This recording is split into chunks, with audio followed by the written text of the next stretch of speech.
The morning sun was already getting hot when Maria stepped out into her backyard, coffee mug in hand. She looked at the pile of wooden posts and wire fencing that had been sitting there for 2 weeks. Every time she saw it, her stomach did a little flip. The fence seemed like such a good idea when she ordered it online. Now standing in front of all those materials, it felt like looking at Mount Everest. 6 months had passed since the divorce papers were signed. 6 months since she packed up her life and moved to this little house on the edge of town with her daughter Lucy. The house was perfect, affordable, quiet, and had a big backyard where Lucy could play safely. Well, it would be safe once there. Was actually a fence around it. The yard backed up to open desert, which meant coyotes, snakes, and who knows what else could wander through at any time. Just last week, the neighbor mentioned seeing a javelina family rooting around near the property line. Maria had no idea what a javelina even was until she looked it up online. Wild pigs with sharp tusks roaming around Arizona. Nobody had mentioned that in the real estate listing. Lucy was still asleep inside, probably dreaming about the swimming pool Maria had promised they'd put in once the fence was done. That pool felt like a distant dream right now. First things first, keep the wild animals out and give them some privacy from the curious neighbors. Maria had spent countless hours watching YouTube videos about fence building. She'd taken notes, made diagrams, and even practiced using the post hole digger at the hardware store. The guy working there, probably noticing her complete lack of confidence, had offered to recommend a contractor. But Maria politely declined. She was done relying on other people to fix her problems. During the marriage, her ex-husband had handled all the home improvement projects. Well, handled was probably too generous. He'd start projects with great enthusiasm, leave them half-finished, for months, then eventually hire someone to come fix his mistakes. Maria had watched this cycle repeat itself for years. The bathroom renovation that took 8 months. The kitchen cabinet project that required 3 different contractors to make right. The garage door that hung crooked for an entire summer. This time would be different. This time she would do it right the first time by herself.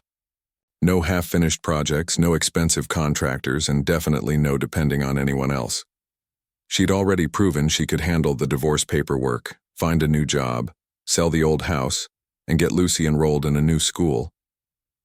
How hard could building a fence really be? The fence needed to go around 3 sides of the property, about 150 feet total. The 4th side was against the house, so that was already taken care of. She'd measured it out carefully, marked where each post needed to go with little orange flags, and calculated exactly how much wire and how many posts she'd need. The math all worked out perfectly on paper. Standing there in the growing heat, Maria picked up the post hole digger. It was heavier than she remembered from the hardware store. The first hole needed to go right next to the back porch, in what looked like nice, soft dirt. She positioned the tool and pushed down. The metal bit went about 2 inches into the ground before hitting something solid. She tried again, putting her full weight behind it. Another inch, maybe less. The soil in Arizona, she was learning, wasn't like the black dirt she'd grown up with back in Ohio. This was hard-packed earth mixed with rocks and roots from the desert plants that had been growing here for decades. Sweat was already forming on her forehead and she'd barely made a dent. According to the videos, each post hole needed to be 2 feet deep. At this rate, the first hole alone would take her all morning. But Maria had made up her mind.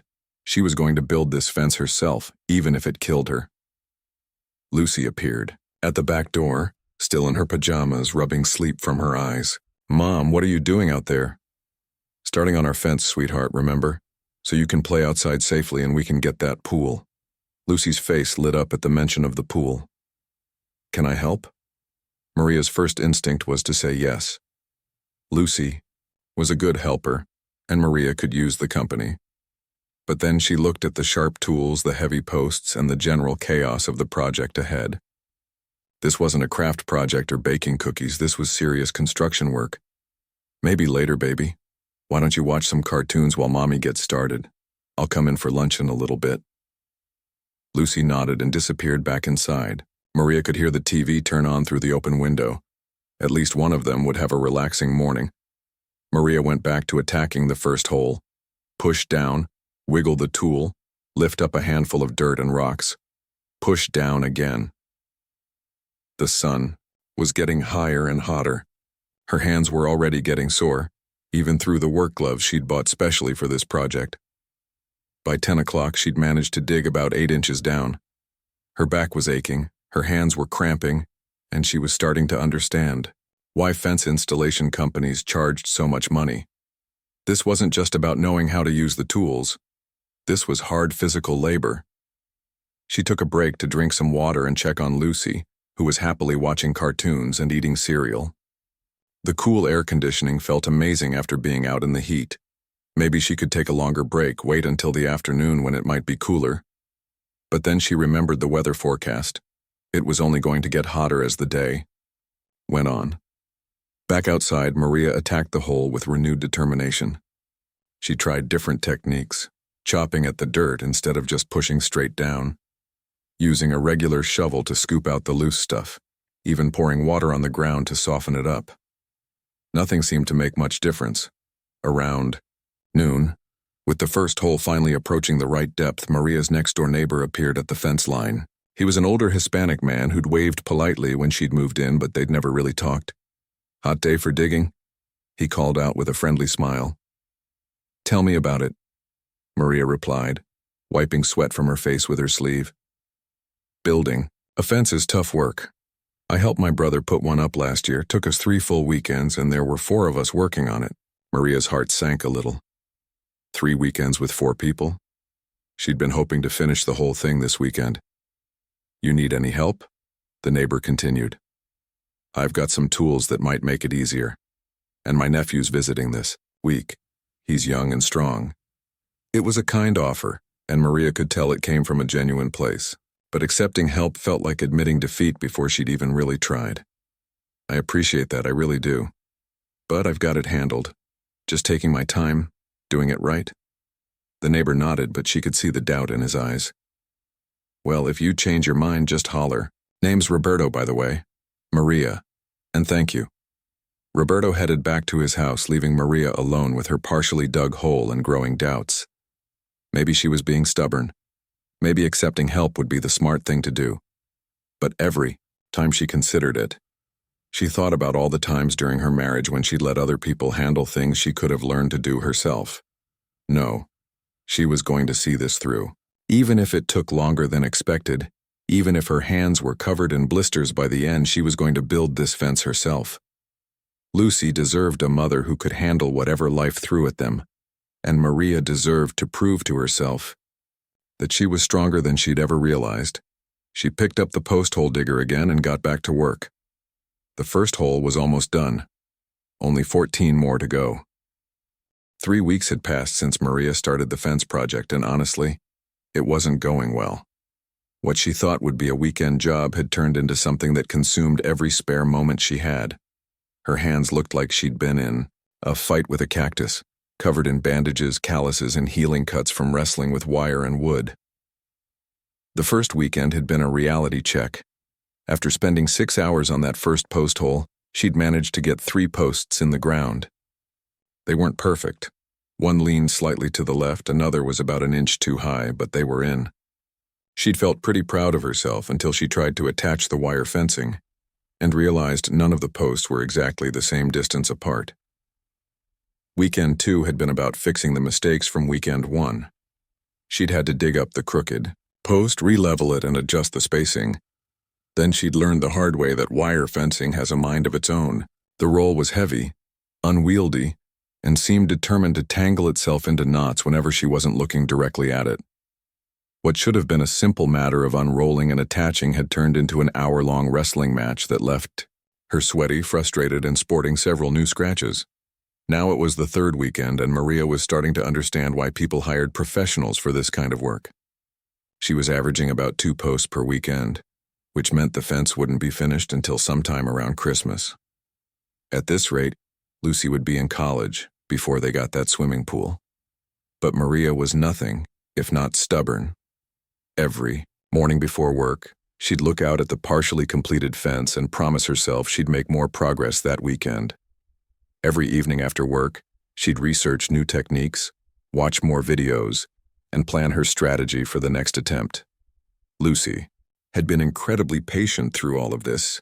She'd stopped asking when the fence would be done and instead had taken to bringing Maria snacks and drinks while she worked. Sometimes she'd sit on the back steps and provide commentary on Maria's progress, which was usually more encouraging than helpful. "Mom, that post looks really straight," Lucy had said the previous weekend while Maria struggled to get post number 8 perfectly vertical. "Thanks, baby," Maria had panted, holding the post steady while trying to backfill the hole with one hand. "The one next to it is definitely crooked, though." Maria had paused and looked at post number 7, which was indeed leaning at a noticeable angle. She'd spent 2 hours on that post the week before and thought it was perfect. Apparently, her idea of perfect needed some adjustment. The neighborhood had started to take notice of her project. Roberto still offered help every time he saw her outside, which was both sweet and embarrassing. The family across the street had hired a crew to install their fence the same week Maria started hers. Their fence was completed in 1 day by 3 guys with a truck full of professional equipment. It looked perfect, straight, and sturdy. Maria tried not to compare, but it was hard to ignore. The worst part wasn't the physical exhaustion or even the slow progress. It was the growing collection of mistakes that seemed to multiply faster than she could fix them. The wire on the first section was too loose and sagged in the middle. The gate post she'd installed last weekend was slightly too narrow, which meant the gate she'd ordered probably wouldn't fit. And somewhere around post number 6, she'd lost track of her measurements and everything after that was slightly off. Each mistake felt like a personal failure. During the marriage, she'd often criticized her ex-husband for his sloppy project management and half-finished renovations. Now she was starting to understand how easy it was for things to go wrong, even when you were trying your best. The current challenge was the corner post where the fence made a 90-degree turn toward the side yard. This post had to be perfectly positioned and extra sturdy, since it would bear the weight of fencing going in 2 directions. Maria had watched 17 different YouTube videos about corner posts and thought she understood the process. She didn't. Hole was dug. The post was ready, but getting it positioned correctly while keeping it level and straight was like trying to solve a 3-dimensional puzzle while doing jumping jacks. Every time she'd get one aspect right, another would go wrong. The post would be straight but not quite in the right spot. Or it would be perfectly positioned but tilted backward. Or everything would look good until she started backfilling the hole and it would shift 6 inches to the left. By Sunday afternoon, Maria was on her 4th attempt at the corner post. Her back ached, her shoulders were screaming, and she'd used up most of her patience along with half a bag of concrete mix. Lucy had given up providing encouragement and was inside making herself a sandwich. "This is ridiculous," Maria muttered to herself as the post tilted backward for the 3rd time in an hour. There has to be an easier way to do this, but every easier way seemed to involve having extra hands to hold things steady, or professional tools she couldn't afford, or experience she didn't have. She'd considered hiring someone to finish the job, but the quotes she'd gotten were more than she'd spent on materials for the entire fence. Plus, she was already halfway done. It would be silly to give up now. Roberto appeared in his backyard just as Maria was having another wrestling match with the corner post. She could feel him watching her struggle, probably debating whether to offer help again. She tried to look like she had everything under control, but it's hard to look competent when you're literally hugging a fence post to keep it from falling over. "That corner post is tricky," Roberto called out. "Usually takes 2 people to get it right." Maria wanted to ask how exactly 2 people were supposed to coordinate this impossible task, but she was afraid if she started talking about the problems, she might start crying from frustration. "I'm getting the hang of it," she replied, though the post was currently leaning at about a 15-degree angle and showed no signs of cooperating. Roberto nodded politely and went back inside. Maria was grateful he didn't push the offer of help.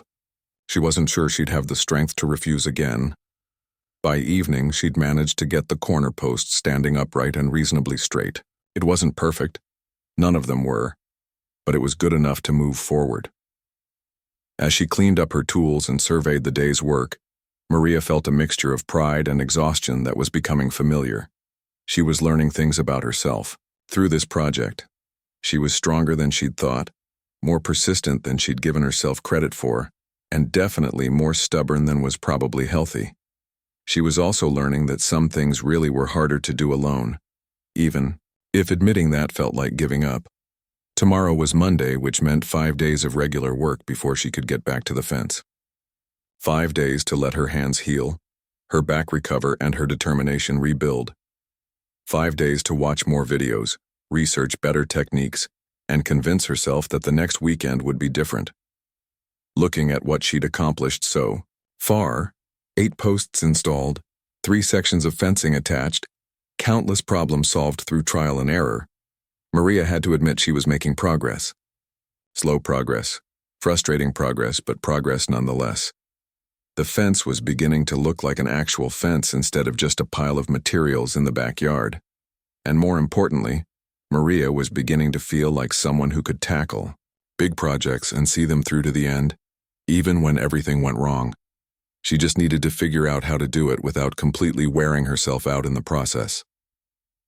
2 houses down from Maria lived a man named Thomas, who had been watching the fence drama unfold with growing interest. Every morning, as he drank his coffee on his small front porch before heading to work, he could see Maria's backyard and the slowly progressing fence project. Thomas had moved to the neighborhood about a year ago when he got a job with a local construction company. Growing up on the reservation with his grandmother, he'd learned early that community meant looking out for each other, especially when someone was clearly struggling with something they were too proud to ask for help with. He recognized the signs, because he'd been there himself. After his grandmother passed away 5 years ago, Thomas had tried to handle everything alone: the funeral arrangements, settling her affairs, even attempting to renovate her old house by himself before selling it. His uncle had watched him struggle for weeks before finally stepping in with gentle guidance and extra hands. "Pride is good," his uncle had said while helping Thomas install kitchen cabinets that had taken him 3 failed attempts to hang properly. But wisdom knows when pride becomes foolishness. Now watching Maria tackle a fence installation that was clearly beyond her current skill level, Thomas felt that familiar tug of responsibility. His grandmother had taught him that when you have the ability to help someone and you don't, you're not just failing them, you're failing yourself and the community that shaped you. The construction job had taught Thomas a lot about fencing, among other things. He'd installed hundreds of fence sections over the past year, learned which techniques worked in different soil conditions, and developed an eye for spotting problems before they became expensive mistakes. From what he could see of Maria's work, she was making several classic beginner errors that would cause problems down the line. Her post spacing was inconsistent, which would make the wire fencing sag and buckle over time. The corner post she'd struggled with for an entire weekend wasn't quite deep enough for the load it would need to bear, and from the way she was attaching the wire, it was clear she didn't understand how weather expansion and contraction would affect the fence over the seasons. Thomas found himself mentally calculating how long it would take to fix the existing issues and complete the fence properly. With the right tools and someone who knew what they were doing, it was maybe a weekend's worth of work. But he could see that wasn't the point for Maria. This was about more than just building a fence. He'd been divorced himself a few years back, and he recognized the fierce independence that came after a relationship ended badly. The need to prove you could handle everything alone, that you didn't need anyone else to take care of you or solve your problems. It was a valuable mindset up to a point, but sometimes it could trap you in situations where suffering through something alone actually held you back instead of making you stronger. Every weekend, Thomas would find excuses to work in his own yard so he could keep an eye on Maria's progress, not because he was nosy, but because he'd been raised to watch out for neighbors, especially when they had children depending on them. He could see Lucy playing in the backyard sometimes, carefully staying away from the construction area, bringing her mother water and snacks like a little helper. The sight reminded him of helping his grandmother with her own projects when he was about Lucy's age. His grandmother had been fiercely independent too, but she'd also understood the difference between independence and isolation. She'd taught him that accepting help gracefully was just as important as being able to give it. Last weekend had been particularly hard to watch. Maria had spent both days working on that corner post, and Thomas could tell from the way she was moving that she was pushing herself too hard. Her technique was all wrong for the soil conditions. She was fighting the ground instead of working. with it. The Arizona earth in their neighborhood had a layer of caliche about 18 inches down, a hard-packed sediment that turned into concrete when it got wet. You had to know how to work around it, or you'd spend all day making no progress. Thomas had come close to walking over several times, especially when he saw Maria nearly drop the heavy post on her foot while trying to position it alone. But something held him back. Maybe it was respect for her obvious determination, or maybe it was understanding that some lessons had to be learned the hard way to really stick. But today felt different. It was Saturday morning, and Maria was back out there, before 8 o'clock, attacking what looked like it would be another corner post. This one was going to be even trickier than the last because of where it was positioned. Thomas could see she'd already started digging, and from the way she was struggling, she'd hit the caliche layer. His grandmother's voice echoed in his memory. When someone's drowning, you don't ask permission to throw them a rope. You throw the rope and let them decide whether to grab it. Thomas finished his coffee and set the mug down. He'd been watching this struggle for 3 weeks now, and it was time to stop being an observer and start being a neighbor. Not to take over her project or make her feel incompetent, but to offer the kind of quiet support his grandmother had taught him was the backbone of any real community. He could approach it the right way, respectfully without making a big deal about it, and in a way that honored her independence while acknowledging that some jobs really were easier with an extra pair of hands. The trick would be offering help without making it feel like charity, and sharing knowledge without making it feel like criticism. Thomas had learned a lot about reading people during his year in construction. You had to know how to work with homeowners who were defensive about their lack of knowledge, proud of their DIY attempts, and sometimes embarrassed about needing professional help. The best approach was usually to focus on the practical aspects, the tools, the techniques, the little tricks that made hard jobs easier, rather than pointing out what was wrong. Looking across the yards at Maria, who was taking a break to wipe sweat from her face even though the day was just getting started, Thomas made his decision. His grandmother would have been proud of him for waiting until he was sure it was the right time, but she would have been disappointed if he waited any longer. He walked to his garage and gathered a few tools that would make the job easier.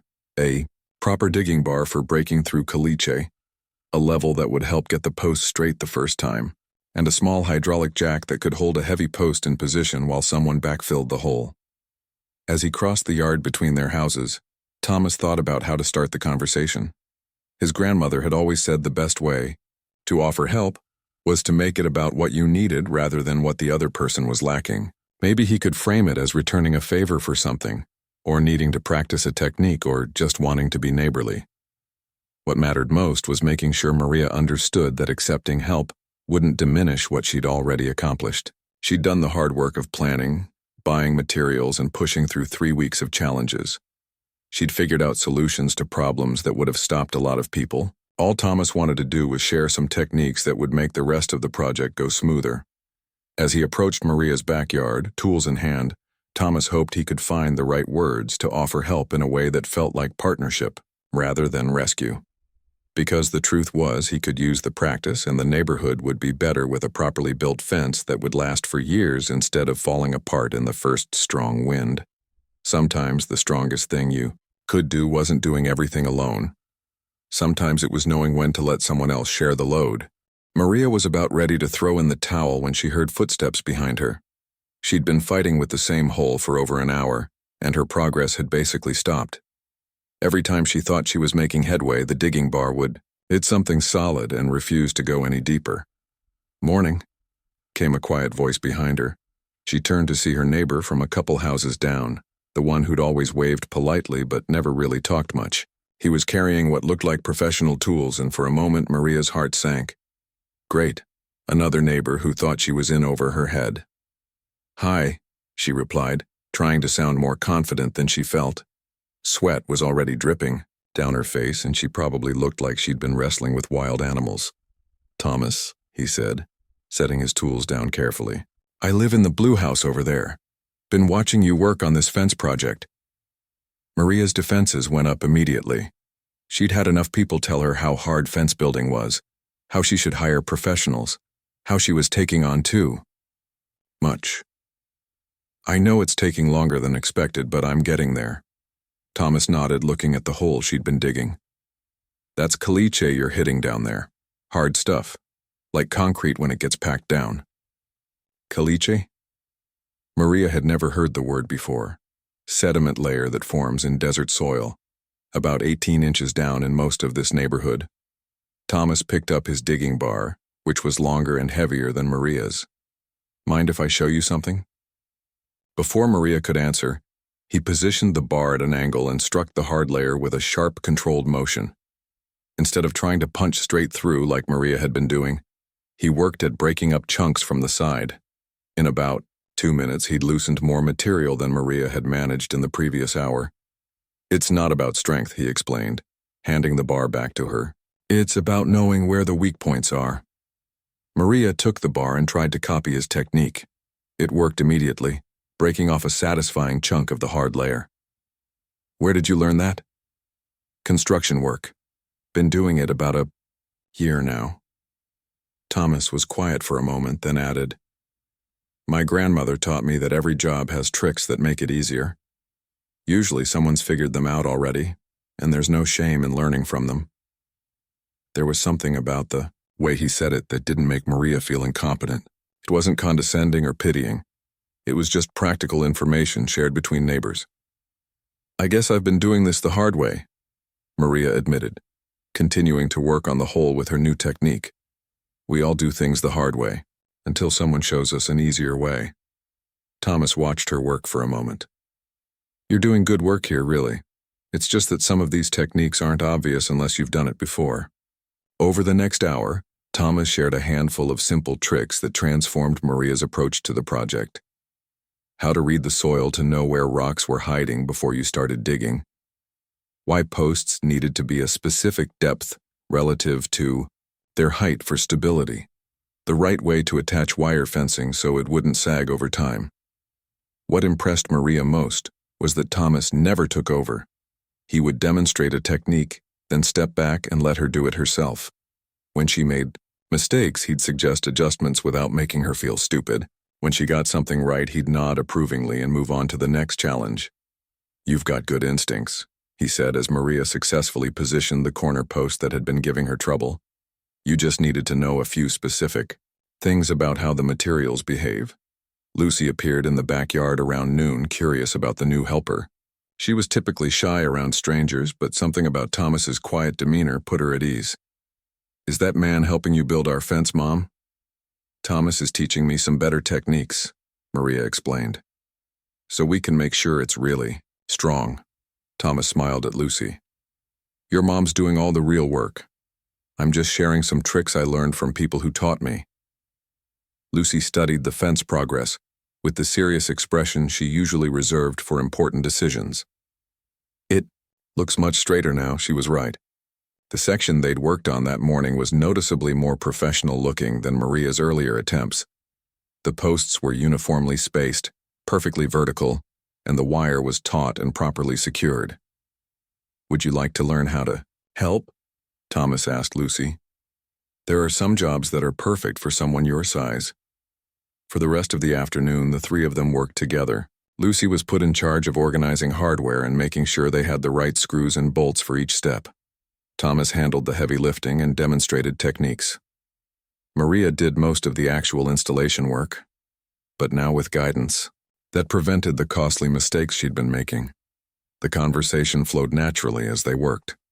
Thomas talked about growing up with his grandmother, how she taught him that good work was about patience and respect for materials, rather than rushing through to get finished. Maria found herself sharing stories about Lucy, about the move, about trying to build a life that felt stable and secure. My ex-husband always started projects like this, Maria said as they worked on attaching a section of wire fencing. But he'd get frustrated and either quit halfway through or hire someone to finish. I wanted to prove I could actually complete something myself. Thomas nodded thoughtfully. Completing it yourself and getting help with techniques aren't the same thing. This is still your project, your planning, your determination.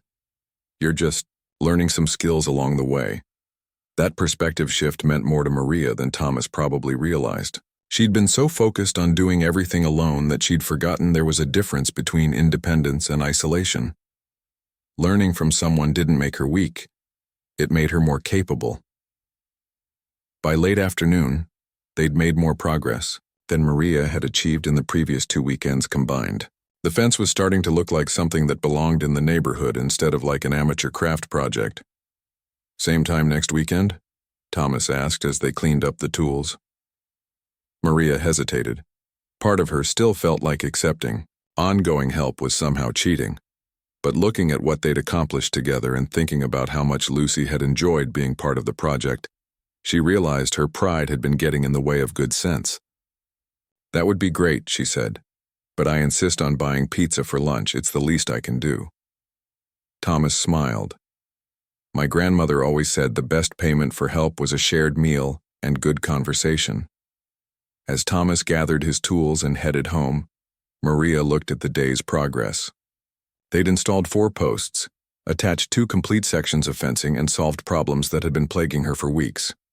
More importantly, she'd learned techniques she could use on the rest of the project. Lucy was already planning the next weekend. "Can Thomas teach me how to use more tools, Mom? I want to help build our fence too." "I think that can be arranged," Maria replied, realizing that somewhere during the day this had stopped being her project and had become their project. And somehow, that felt better than doing it alone ever had. The fence was going to get built. It was going to be done right, and Maria was going to learn skills that would serve her for years to come. But most importantly, she was learning that accepting help gracefully might be just as valuable a skill as being able to give it. That night, as she soaked her tired muscles in a hot bath, Maria felt a satisfaction that was different from her previous weekends of solo struggle. This felt like progress that would last, knowledge that would stick, and the beginning of something that was about more than just keeping wild animals out of the backyard. The fence was finished on a Sunday evening in late October, just as the Arizona heat was finally starting to break into something more reasonable. Maria stood in her backyard with Thomas and Lucy, looking at 150 feet of straight, sturdy fencing that surrounded their property like a protective embrace. "It looks perfect," Lucy said, running her hand along the smooth wire mesh. "Can we start planning the pool now?" Maria laughed. After 6 weeks of fence building, the idea of taking on another major project should have been terrifying. Instead, she found herself actually excited about it. "Let's enjoy the fence for a while first, sweetheart." The transformation had been remarkable, and Maria wasn't just thinking about the yard. 6 weeks ago, she'd been a woman who was determined to prove her independence by doing everything alone. Today, she was someone who understood that real strength sometimes meant knowing when to accept help and when to offer it. The partnership with Thomas had evolved naturally over the weekends. What started as him sharing basic techniques had grown into genuine collaboration. Thomas would arrive Saturday mornings with coffee for everyone and a mental plan for the day's work. Maria had gotten comfortable asking questions when she didn't understand something, and Thomas had gotten better at explaining things without sounding like he was giving a lecture. Lucy had become an essential part of the team. She'd learned to read measurements, organize tools, and even operate some of the simpler equipment under careful supervision. More importantly, she'd learned to see big projects as something that could be broken down into manageable pieces and tackled systematically. "You know what I'm most proud of?" Maria asked as they packed up the tools for the final time. "That it's actually straight?" Thomas replied with a grin. The first few sections Maria had built solo were noticeably crooked compared to the sections they'd worked on together. "Well, that too. But I'm proud that I learned how to do this right. Not just this fence, but the whole process. Planning, problem-solving, working with materials, using proper techniques." Maria gestured at the completed fence. "If I need to build something else someday, I actually know how to approach it now." It was true. Over the past month and a half, Maria had developed genuine construction skills. She could dig post holes efficiently, work around underground obstacles, properly tension wire fencing, and install gates that actually hung straight. More than that, she'd learned how to research techniques, test approaches, and adapt when things didn't go according to plan. Thomas had been an excellent teacher, partly because he never made her feel stupid for not knowing things, and partly because he always made sure she was the one actually doing the work. He'd hold things steady while she made adjustments, suggest better approaches when she was struggling, and celebrate small victories along the way. But the fence had been built by Maria's hands, using skills she'd developed through practice and guidance. "Your grandmother would be proud of how you taught me," Maria told Thomas as they coiled up the extension cord one last time. "She would have liked you," Thomas replied. "She always said the best students were the ones who weren't afraid to make mistakes while they were learning." Maria had made plenty of mistakes, even with Thomas's guidance. There was the morning she'd mixed the concrete too thick and had to dig out a post to start over. The afternoon she'd installed an entire section of fencing upside down and didn't realize it until Lucy pointed out that the smooth side was facing inward. The day she'd forgotten to account for gate clearance and had to move a post 6 inches to the left. But each mistake had been a learning opportunity rather than a failure. Thomas had shown her how to fix problems without starting over completely, how to adapt plans when conditions changed, and how to look at setbacks as information rather than disasters. The project had changed the whole dynamic of the neighborhood, too. Roberto, the neighbor who'd first offered help, had stopped by several times to check on their progress and share stories about his own home improvement adventures. The family across the street had complimented the fence and asked for Thomas's contact information for their next project. Even the mail carrier had commented on how professional the finished product looked, but the biggest changes were in Maria and Lucy's daily life. The backyard had become a true extension of their living space. Lucy could play outside safely, and Maria could relax on the back porch without worrying about coyotes or curious neighbors. They'd already started planning where the pool would go, where to put a garden, and how to arrange outdoor furniture. More importantly, Maria felt different about herself and her capabilities. The divorce had left her feeling like she needed to prove her independence by rejecting any kind of help or support. Now she understood that real independence meant being confident enough to learn from others, secure enough to ask for guidance, and strong enough to offer help in return. "I owe you so much more than pizza and cold drinks," Maria said to Thomas as they finished cleaning up. "You don't owe me anything," Thomas replied. "My grandmother always said that teaching someone a skill was just passing along what someone taught you. The payment is watching them use it well." Thomas had already mentioned that he was thinking about starting a small handyman business on weekends, and Maria had offered to be his first reference. She'd also volunteered to help with projects that needed an extra pair of hands, now that she had some idea what she was doing. Lucy had announced that when she grew up, she wanted to build things like Mom and Thomas. She'd started paying attention to construction sites they passed, asking questions about different types of buildings and how they were put together. Maria was already thinking about enrolling her in some kind of junior building program at the community center. As the three of them stood looking at the completed fence in the gathering dusk, Maria realized that Thomas had given her something much more valuable than fence building techniques. He'd shown her that accepting help gracefully was a skill worth developing, that teaching and learning could happen simultaneously, and that the best projects were the ones that brought people together rather than isolating them. The fence would keep out coyotes and provide privacy for years to come, but the friendship, the skills, and the confidence would last much longer than that. Maria had set out to prove she could handle anything life threw at her. Instead, she'd learned that the strongest thing she could do was build a community of people who looked out for each other. Standing in her secure backyard with two people who had become genuinely important to her, Maria felt like she'd built something much more substantial than a fence. She'd built the foundation for a life that was both independent and connected, self-reliant and community-minded. Tomorrow, Lucy would start inviting friends over to play in the backyard. Next month, Maria would host her first neighborhood barbecue, and sometime soon, she'd start planning that swimming pool, confident that she had the skills to research it properly and the wisdom to ask for help when she needed it. The fence was finished, but in many ways, this was just the beginning.